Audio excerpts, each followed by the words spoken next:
In this video, I'm going to show you the ways to view your purchase ticket in the AXS or Access app. If you're using the AXS or Access app in order to purchase a ticket, and if you wish to view your purchase ticket or to confirm your purchase, what you'll have to do is, first thing, go ahead and log into your account.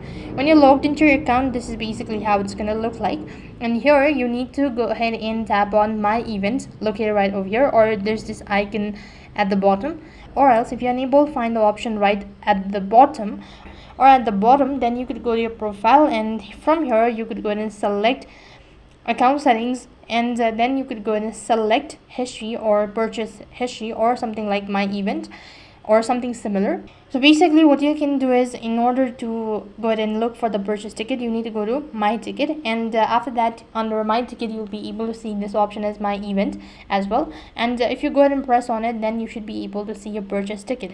And if you have recently purchased your ticket and aren't seeing them in your account, you need to wait for some time or a couple of hours so that they will be able to display before your event. So that's basically how you can view your purchase ticket in AXS app. That is all for this video. I hope the video was helpful. Make sure to like, share and subscribe to our channel. Thank you for watching. See you in the next video.